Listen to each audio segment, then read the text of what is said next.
Part 3 modern dating styles ಯಾವ್ದ್ಯಾವುದು ಅಂತ ಹೇಳ್ತಾ ಹೋಗ್ತೀನಿ. ಪಾರ್ಟ್ 3ನಲ್ಲಿ ಮೊದಲನೇದೇನಾಗುತ್ತೆ ಅಂದರೆ ಲವ್ ಬಾಂಬಿಂಗ್.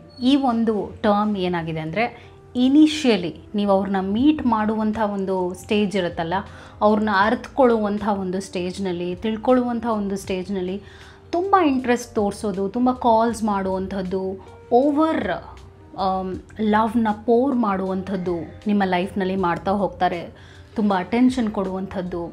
ಸೊ ಇದು ನಾನು ನೋಡಿರುವಂಥ ಪ್ಯಾಟರ್ನ್. ಮದುವೆಗೆ ಮುಂಚೆ ಹೀಗೆ ವರ್ತಿಸ್ತಾರೆ, ಆಮೇಲೆ ಏನೋ ಗೊತ್ತಿಲ್ಲ ಚೇಂಜಸ್ ಆಗಿಬಿಟ್ಟಿದೆ ಅಂತ ಹೇಳ್ತಾರೆ. So this is on other term which is called love bombing. So ನಿಮ್ಮನ್ನು ಒಲಿಸ್ಕೊಳ್ಳೋದಕ್ಕೆ ಅವ್ರು ಎಲ್ಲ ರೀತಿಯಾದ ಹರಸಾಹಸನೂ ಪಡ್ತಾರೆ, ಅದಾದ ನಂತರ ಫೇಡ್ ಆಗ್ತಾ ಬರುತ್ತೆ. ಇದು ಒಂದು ಟರ್ಮ್ ಅಂತ ಹೇಳ್ತೀವಿ, it's love bombing. Next term ಏನಾಗುತ್ತೆ ಅಂದರೆ ಪಾಕೆಟಿಂಗ್ ಅಂತ ಹೇಳ್ತೀವಿ.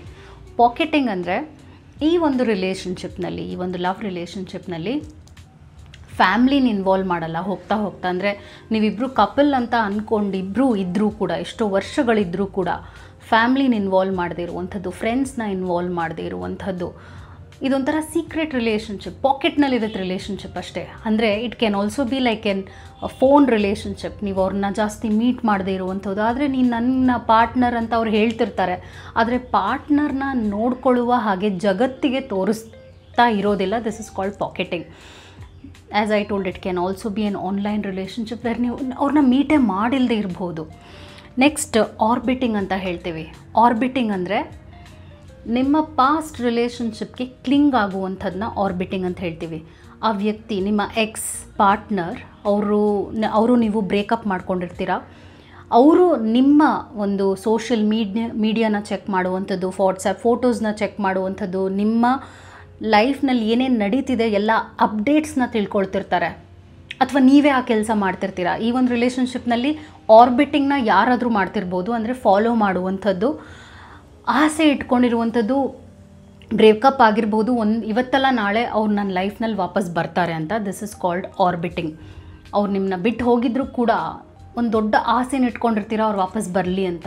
ಅದಕ್ಕೆ ಎಲ್ಲ ರೀತಿಯಾದ ಸಾಹಸನೂ ನೀವು ಮಾಡ್ತಿರ್ತೀರ. ಅಂದರೆ trying to call, trying to message, trying to meet.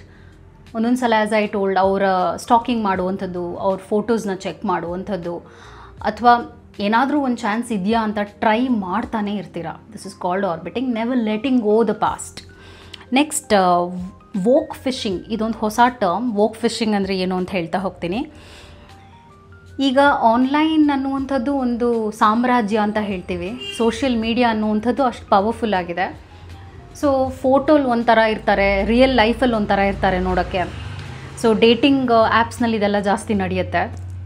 ಹಳೆ ಫೋಟೋಸ್ನ ಹಾಕಿರ್ತಾರೆ, ನೀವು ಅವ್ರನ್ನ ಮೀಟ್ ಮಾಡಿದಾಗ ವಯಸ್ಸಾದಂಗೆ ಕಾಣ್ತಾರೆ, ಅಥವಾ ಬೇರೆ ರೀತಿಯಾಗಿ ತೀರಾ ಎಡಿಟಿಂಗ್ನ ಮಾಡಿ ಅವ್ರ ಲೈಫ್ನ ಫ್ಯಾಬ್ರಿಕೇಟ್ ಮಾಡ್ತಾರೆ ಆನ್ಲೈನ್. ಆದರೆ ರಿಯಲ್ಲಾಗಿ ಅವ್ರನ್ನ ನೀವು ಮೀಟ್ ಮಾಡಿದಾಗ ಇವ್ರು ಏನು ಹೇಳ್ತಿದ್ದಾರೆ, ಏನು ತೋರಿಸ್ಕೊಳ್ತಿದ್ದಾರೆ, ಅವ್ರು ಹಾಗಿಲ್ಲ ಅಂತ ನಿಮಗೆ ಅಜಗಜಾಂತರ ವ್ಯತ್ಯಾಸ ಕಾಣುತ್ತೆ.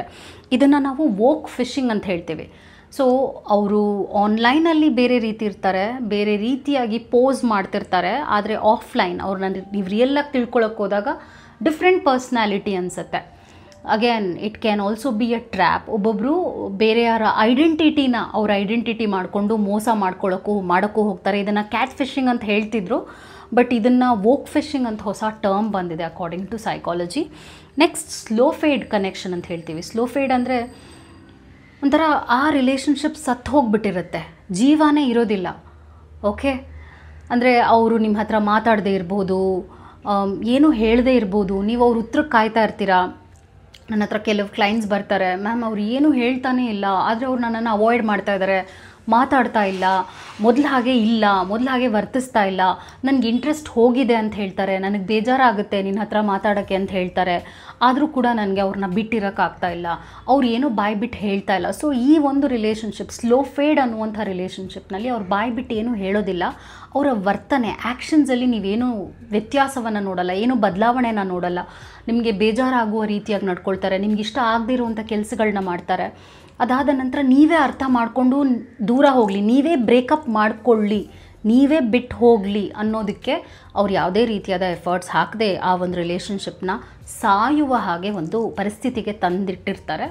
So this is called slow fade relationship, because ಅವ್ರಿಗೆ ರೆಸ್ಪಾನ್ಸಿಬಿಲಿಟಿ ತೊಗೊಳಕ್ಕೆ ಇಷ್ಟ ಇರೋದಿಲ್ಲ, ಬ್ರೇಕಪ್ ಅನ್ನುವಂಥ ರೆಸ್ಪಾನ್ಸಿಬಿಲಿಟಿ ತೊಗೊಳಕ್ಕೆ ಇಷ್ಟ ಇರೋದಿಲ್ಲ.